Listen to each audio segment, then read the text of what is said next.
Welcome to Annapolis Mosaics. Our program spotlights people in our community who are involved in activities designed to promote good human relations. I am Michael Keller, the chair of the Annapolis Human Relations Commission and your host. The commission is a city board which seeks to promote equal opportunity and to eliminate discrimination. My guest today is Matt McConville, who is the president and founder of Annapolis Musicians Fund for Musicians. Matt, welcome to Annapolis Mosaics. Well, thank you, Michael, for having me. All right. Why was your organization originally created? And as founder, you were the one who was responsible for that. And what provided the initiative for that? Well, it really kind of, came into existence. We got our 501c3 in 2006. A number of years before that, it really goes back to a show that I started. It was called Homemade Wine. And what it was a forum for musicians in town, for songwriters.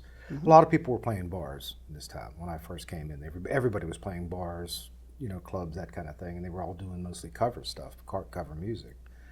And as I kind of got to know people, I realized that almost everyone was a songwriter, was doing original material, and I believed at the time that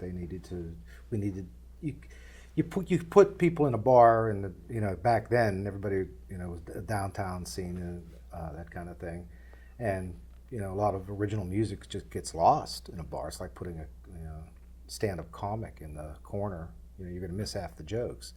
So we kind of created this forum where it was more of a concert forum. So it was just quiet audience, and everybody came in and they doing their original material. And during that period of time, and we moved it all over the place into different venues, we all got to know each other.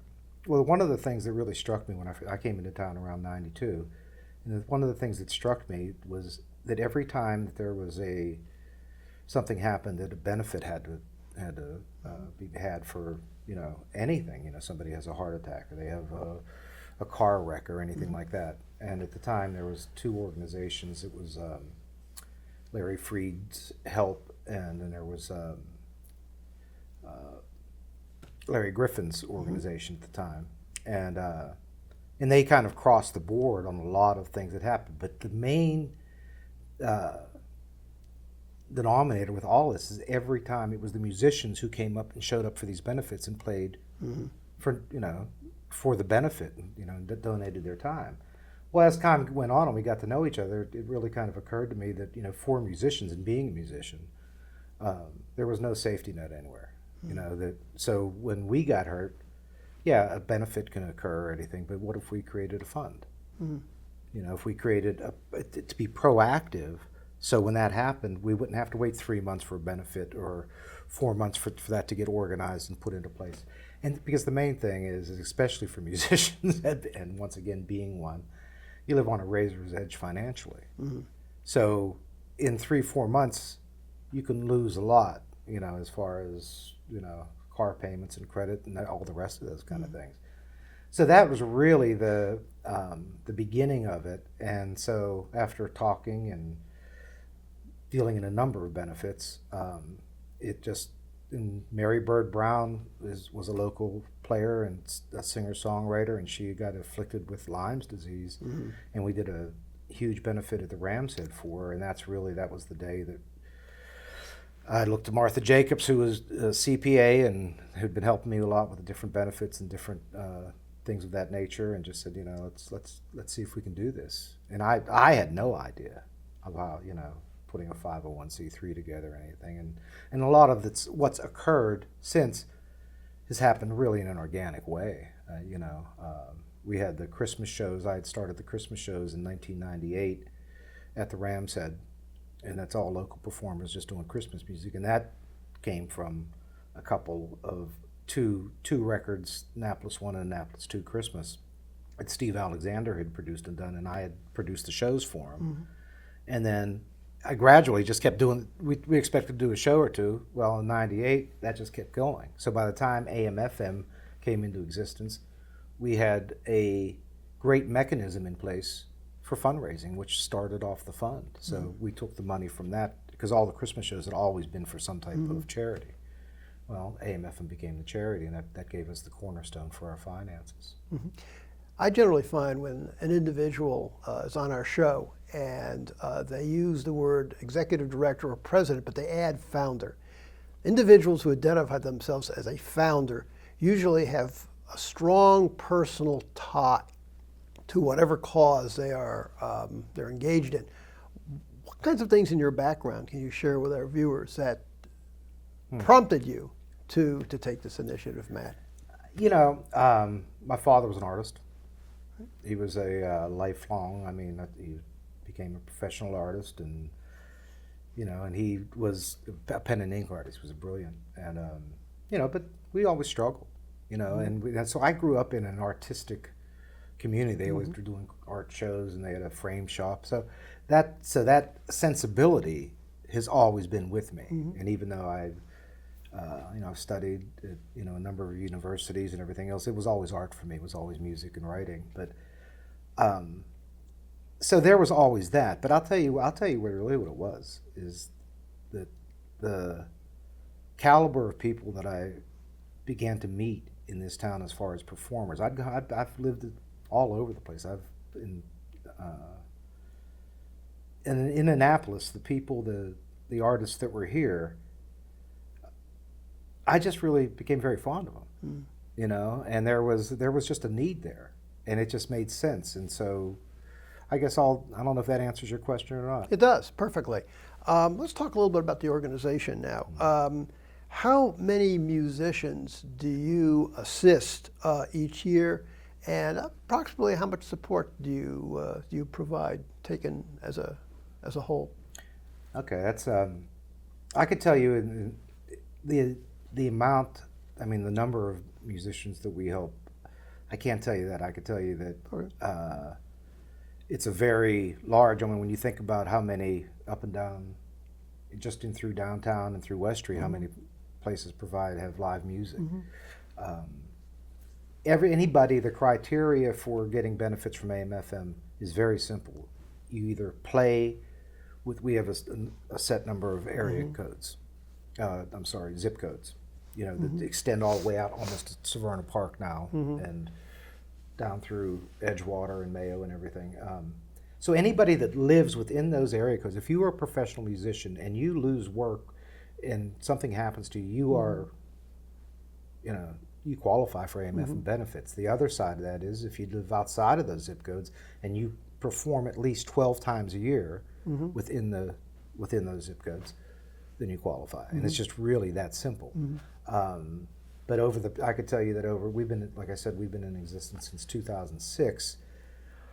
And it started slow because people didn't know about it. The musicians didn't know about it. But as we've built up and we've built and we've added different funds. So now we have the Tim King Scholarship Fund. We have the Dave Glazier Education Fund. We have the Lost Gig Fund, and we have the Catastrophic Fund. The Lost Gig Fund, which is predominantly we pay out because that pays out to musicians who basically lose work through no fault of their own. They show up, they book a gig, you know what I guess everybody understands what a gig is by now. They book work, they show up and they're double booked. There's somebody else already setting up. The management screws up. Sorry about that. Or the football game's on tonight. Or, you know, we didn't realize that it was going to rain this hard, or whatever it was. You know, and that's actually chronic in the business. That happens all the time, and so we pay a lot for that. So over the past probably 5 years, 6 years, we've paid out at least probably over 40,000, close to 45,000. Last year was our highest. We paid out close to 55,000 last year.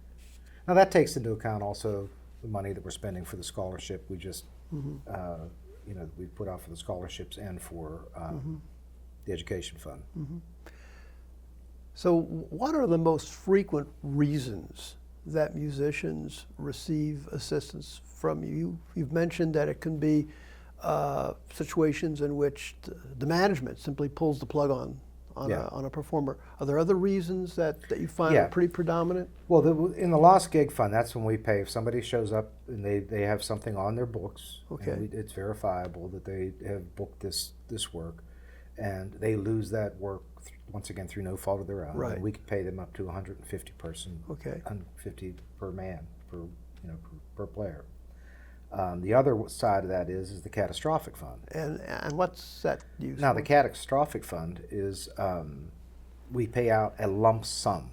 In other words, and that was actually the original intention of AMFM, was to be proactive. Instead of having to do a benefit, we could just write them a check like right now, And we've had an array. I mean, we've had people that have heart attacks, and and this is the thing that we find with, especially with working musicians, is they have a heart attack and it's like they want to play the next week.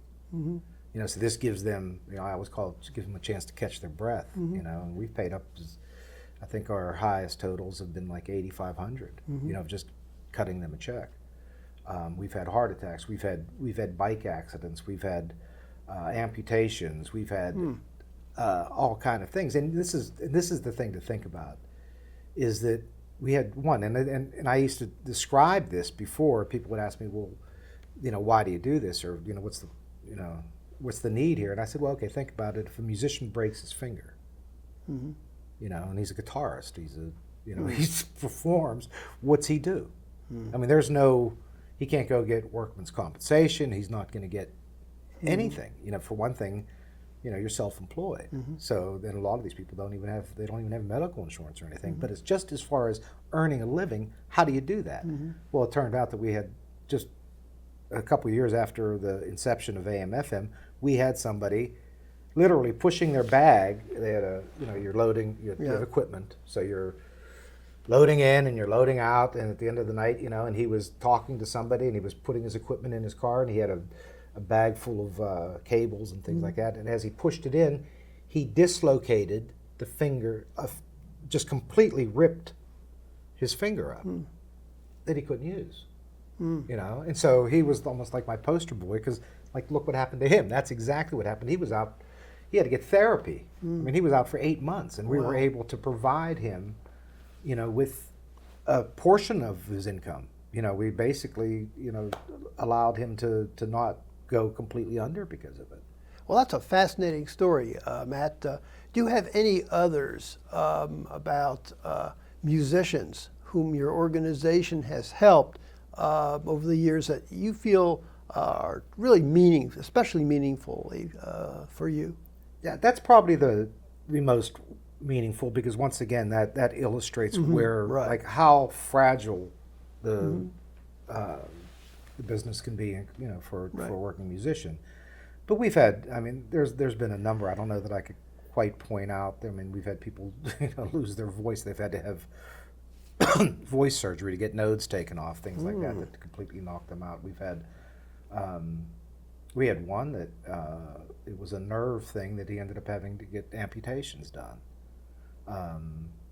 We've had, also it can extend to say, okay, a musician that is a working musician and something happens to their spouse, and they have to stop working to take care of their spouse. That just happened very recently, and we just found out that the spouse in question, was a lady, had gone into remission, but he was able to devote the time that he needed to because of the benefit that we gave him. That was very rewarding. All of them are rewarding, man.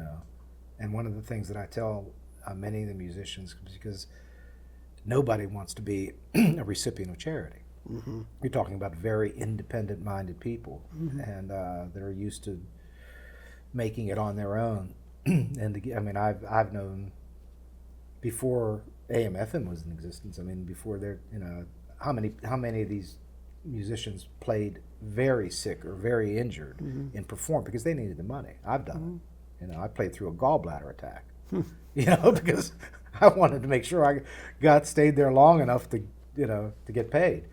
But so what I tell a lot of them that are resistant to taking the money, we have to talk people into it sometimes. You know, like say, hey, listen, you deserve this, man. You know, this is how many times have you played for nothing? How many times have you performed for a cause? You know, and you talk about the Dave Glazier who just passed away last summer, and we named the Dave Glazier Fund after. I mean, I can't even imagine how many he had done.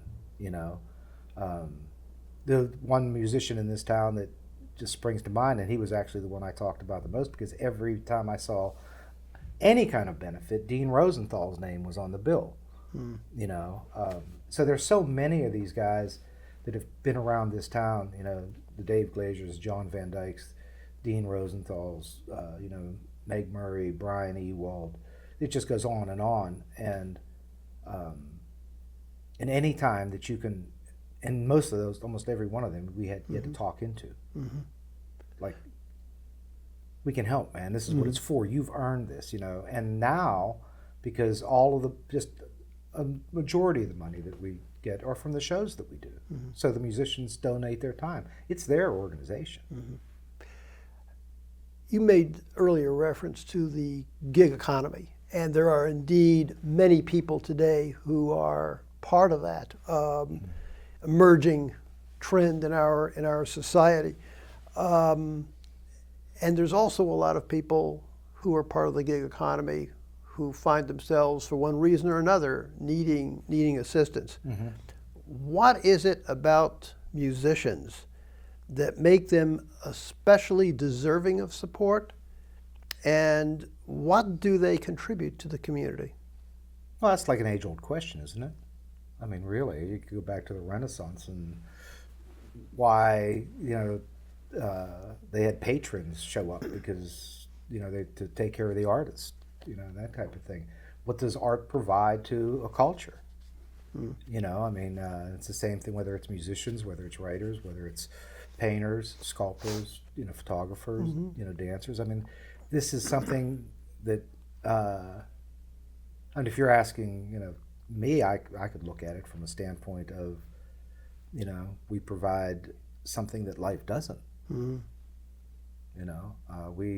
We illuminate. That's kind of what our job is to, take something that seems mundane or make you forget what's going on, or to take you back into time to a place that you love. I mean, there's songs that I do that I could look on people's faces and know that something profound's happening to them, not because of my talent, but because of the song.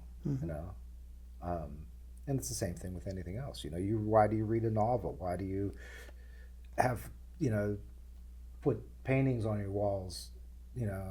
Because it gives you joy, and it gives you something that everyday life just doesn't provide.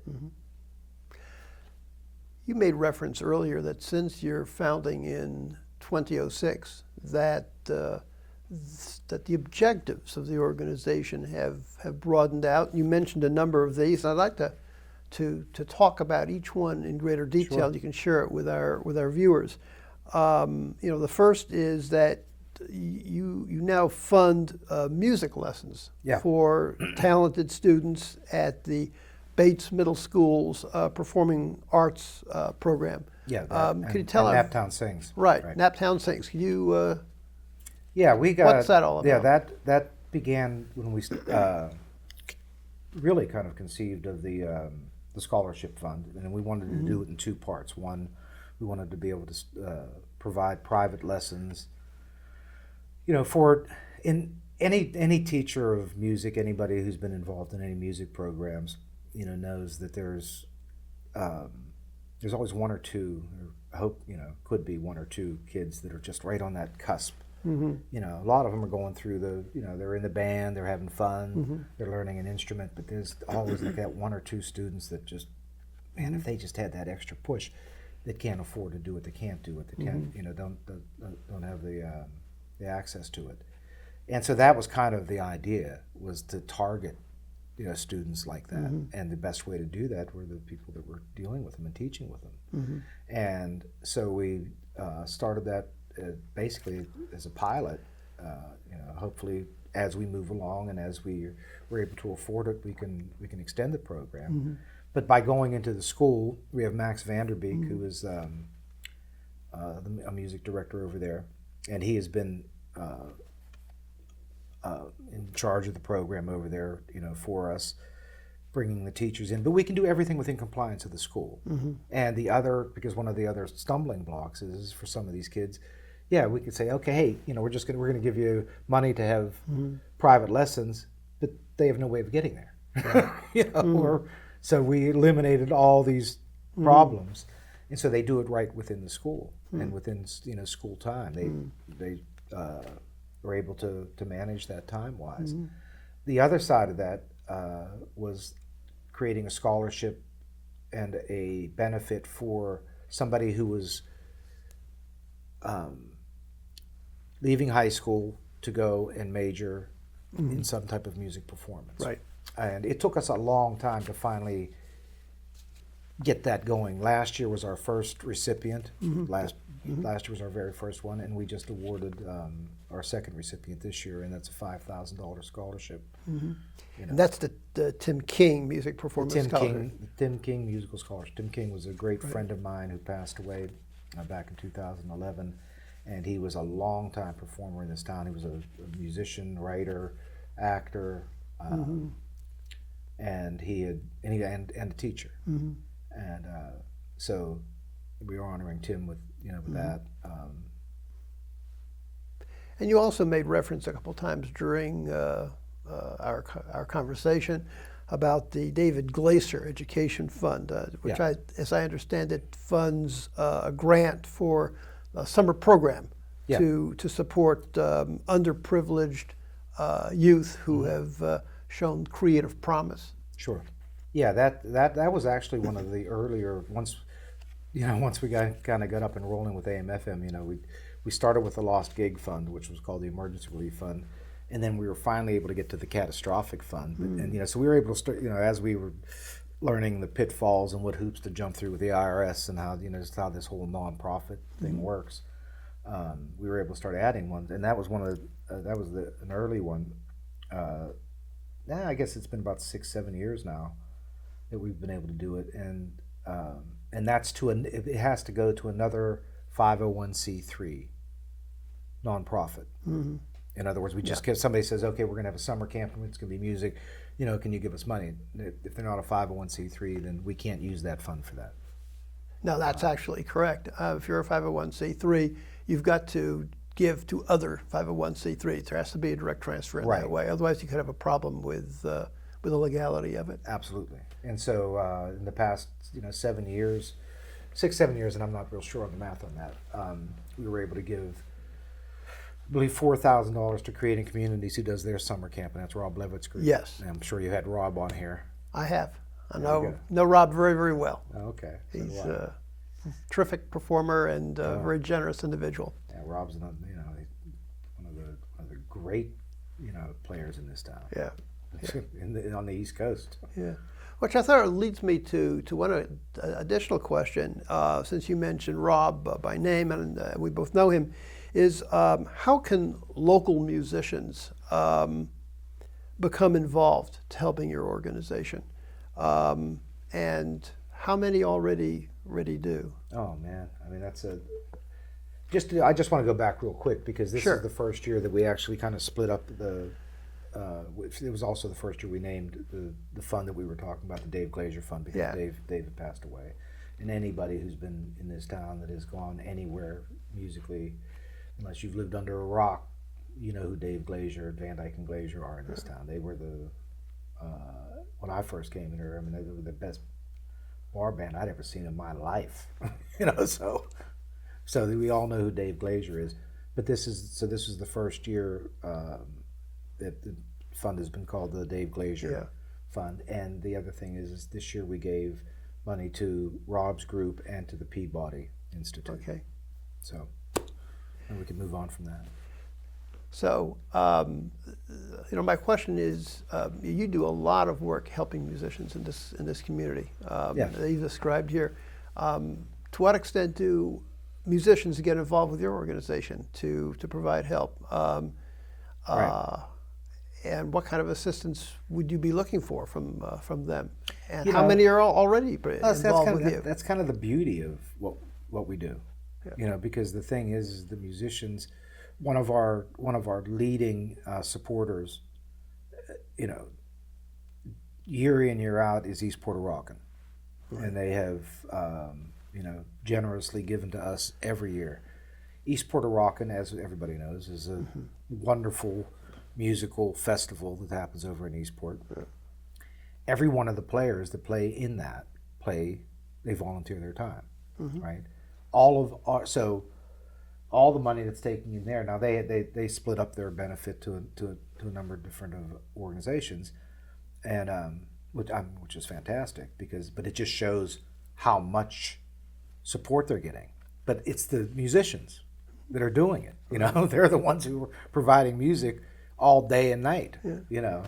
And so our Christmas shows, like I mentioned earlier, you know, are the cornerstone of our fundraising from day one. They all donate their performances, you know. We now have another series of shows that's called the In the Vein of shows. We have one coming up on June 10th, and it's in the vein of Bob Marley. And what those shows are, it's the same format as the Christmas show, where basically they're coming in and doing, you know, musicians doing two songs a piece, and there's probably, you know, 10 acts, maybe 12, 10 to 12 acts. Well, just doing the math from Eastport, how many of those musicians are performing at the East Puerto Rican? How many are performing at the two Christmas shows? We have two Christmas shows every year. You know, you're getting into the hundreds. You know, when you're getting it, you know, we start talking about numbers. That's how they help. They donate their talent, their time, their brilliance to come in and to put on really good shows. You know, these shows will knock you out because the talent in this town is off the hook. Matt, I suspect that many of our viewers are going to want to learn more about your organization and perhaps get in contact with you. How can they reach you? You have a website. I know you do. Is there an email address or a telephone number? How can people get a hold? Yeah, of you? they can access me directly through the website. My email is right there. Okay. And what is that website? Do you know? Yeah, it's am-fm.org. Okay, am-fm.org. Yes, and it was L. Christensen who came up with that AMFM thing.